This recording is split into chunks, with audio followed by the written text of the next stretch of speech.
All right, Tony, let's tee up the coverage on Oregon. 31-24 winners on Fresno State, a game that was closer than it was supposed to be.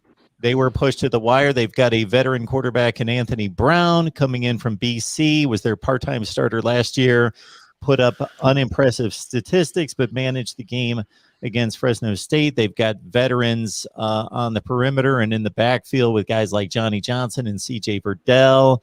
And, of course, Kayvon Thibodeau is a huge factor in this game from the standpoint that if he's on the field and relatively healthy, then he could be a game changer a la Zach Harrison and what we saw against Minnesota, because when he was in the game against Fresno State, he was a force, but he was in a walking boot during the second half. And Oregon is surprisingly a better defensive team at this point than they are an offensive team. So your initial thoughts about the Ducks and the matchup? Yeah, and they're surprisingly a better defense with Kayvon Thibodeau in the lineup than they are without him, and that's going to be a huge situation. Mario Cristobal will be talking to the media in about an hour. We'll see how much of an update he provides. He did say a couple days ago that if Thibodeau doesn't practice this week, it probably wouldn't play because it's not good for the player and it's not good for the team if a guy hasn't gone through practice. But watching quite a bit of that Fresno State game, watch some of it live because, as I've said before, I'm one of the 7 people with the Pac-12 network. So I got to see that. Not to brag, but I feel pretty special. I upgraded for it. I paid $20 to Spectrum to upgrade for it. I got that going for me. Yeah. So you're right. Anthony Brown was like, it was okay. It wasn't anything to put fear in people until you see that 30-yard touchdown run at the end. And you're reminded of what he can do on the ground. And this is something that Ohio State hasn't faced yet. And this is something that they're going to have to face. And, he carried the ball 16 times. Let's see how Ohio State does against the running quarterback. It's the equalizer, as we all know. And this is going to be a defense that is built to face the spread. Oregon will be running the spread. So let's see what it looks like. And I just wrote today that this is going to be a better representative of what we're going to see. This is going to be a better representative of the Ohio State defense. I don't know if it's going to be a better defense, but I know it's more designed for games against teams like Oregon than it is for games against teams like Minnesota with 7 offensive linemen. Now, Oregon does play like 7 offensive linemen. They do some rotation, so we'll see if they borrow some of that stuff from Minnesota. But if they borrow some of that stuff, they're going to be taking away from what they already do and what they want to do. So there's going to be some give and take there. We'll see what they end up doing. But I see a team that didn't run very well against Fresno. They got stopped short a couple of times. They had some difficulty there. Verdell averaged about 4 yards per carry, which they need to do better there. I'm just interested to see how Ohio State does defending Anthony Brown on the ground. I think they'll be fine through the air, but how does he do picking up those first downs on third down scrambles, and how does he do with the read option, things like that? I think he'll keep it interesting. I just don't know if the Oregon defense can keep up. Yeah, I look at Oregon, and Anthony Brown isn't going to light the world on fire as a thrower. But then again, we say that, and then the guy comes out and has a career game. It's just kind of one of those situations. They have 3 guys that are very talented in running the ball, with Brown being one of them. And fortunately for Ohio State, through the years, they have produced enough quarterbacks who are able to run the ball, so they at least have an idea of what that look is like. So, it's going to be a matter of taking that from the fields at the Woody Hayes facility and taking that, across the street over there to Ohio Stadium and be able to execute there.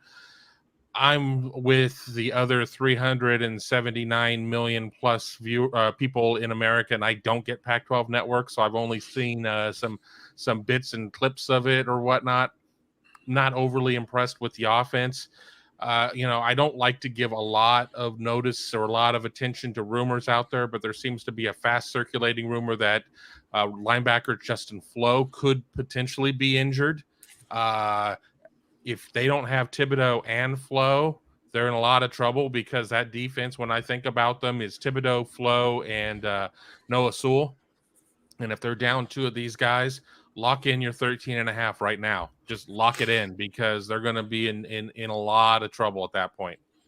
Yeah, they also lost Drew Mathis, who was a linebacker, and I think he was having a pretty good game when he got injured I think in this game. I think he suffered a knee injury, and he's probably not going to. Well, he's definitely not going to play. I don't think so. He's not listed in their release anywhere. So Drew Mathis, he had a couple tackles before he got injured, so take him off the list. Thibodeau had 2 tackles and a sack, and forced a fumble before he went out. And it's interesting to note that Fresno State, which is picked as one of the contenders in the Mountain West, made their big run in the second half when Thibodeau was out of the game. I think that was very telling. First of all, I think that Fresno was a better team than anybody gave them credit for. Oregon was a 20-point favorite, and I think I picked them to win by like 10. They won by 7.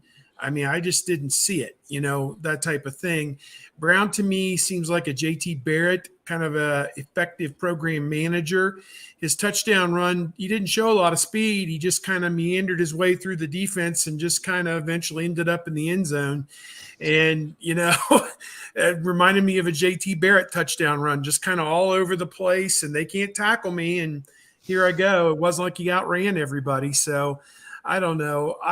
I see that if they put their pieces together and don't turn the ball over and don't hurt themselves, then maybe they'll sustain some drives.